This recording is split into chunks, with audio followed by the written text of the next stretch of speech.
Hi, let's start our lettering exercise. Other than lettering, people also used to call this as typography. In this exercise, you will write the names that people used to call you. It's okay if you have only a name, but focus on how to use different type of fonts and style. We are going to only use white pens and also black markers. Before we start, we need to plan the layout. For this exercise, I decided to put my real name right in the middle of the page as the main subject. When we talk about the main subject, it has to be bold and eye-catchy. If you notice that, at this point, I'm doing draft by using pencil.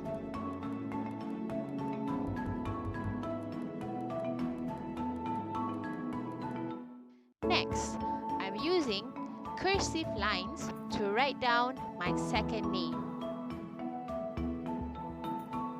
Cursive line give the impact of feminine and also softness. There are many types of line that you can use other than cursive line. You can also use wavy lines, curly, or also zigzag. You can also play with different stroke as you prefer. Now, I'm using a straight line to create serif type of fonts, which is more clean-cut and straightforward. Moving on, you may see how I play around with different type of line and shape to make my page variety.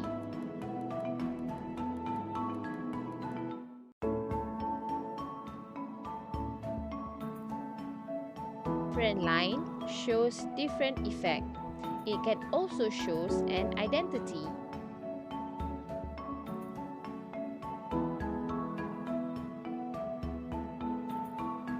For example, if you have curly hair, you can use curly lines.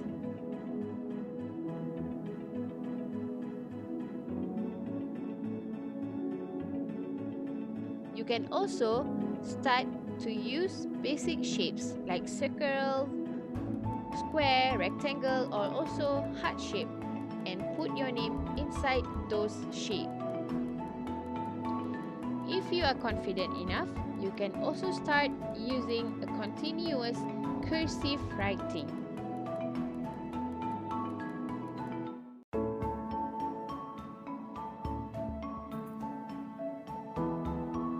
Now, observe this page slowly. Next, I'm going to highlight the names by using markers. First, I will start with thick marker. You remember that I mentioned the main subject need to be bold and eye-catchy? So, this is how I do it. When we draw it using pencil, it looks like enclosed two-dimensional shapes. By only using the marker tip, I'm able to fill those enclosed space. Now, we're done with our main subject. Now, let's grab our thinner marker to start highlighting other names. In the draft, you saw that I'm just using straight line. But as you highlighting them using thinner marker, you can start styling them by using different kind of lines, or you can also add patterns into your fonts.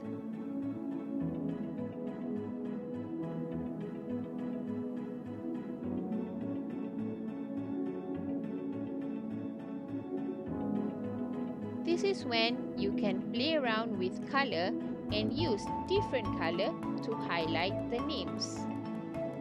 In this situation, I fill up the heart shape by using black marker.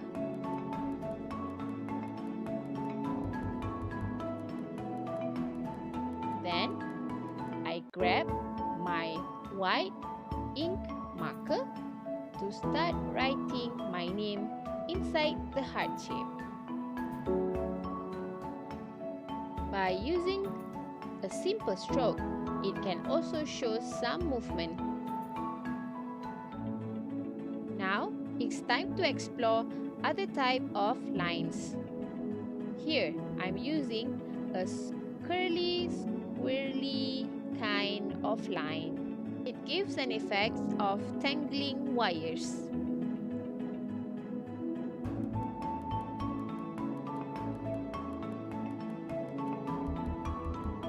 Other than thin line marker, I'm also using brush marker. The advantage of using brush marker is that you can play around with the tip to create different thickness in one name. As you press it or you change to the other side, it shows you different thickness. When you use the front tip, it becomes a fine line. This will also help you to highlight the importance or something that you want it to be eye-catching.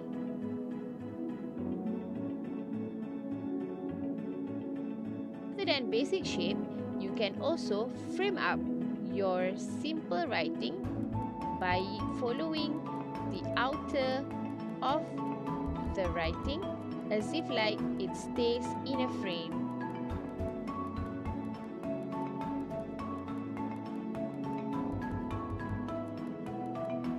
You can also apply some shadow or highlight it to make it more like a 3D.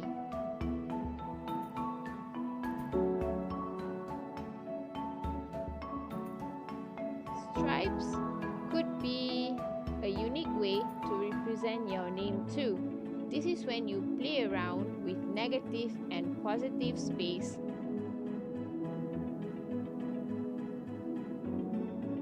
The next sample is how I fill up my two-dimensional enclosed font with patterns or some lines. You can also play with strokes, dots, or flowery pattern if you want to. Keep on doing and keep on filling your page. Explore as much as styles and pattern into your font. Here is the final look of my lettering or typography exercise. So let's start yours.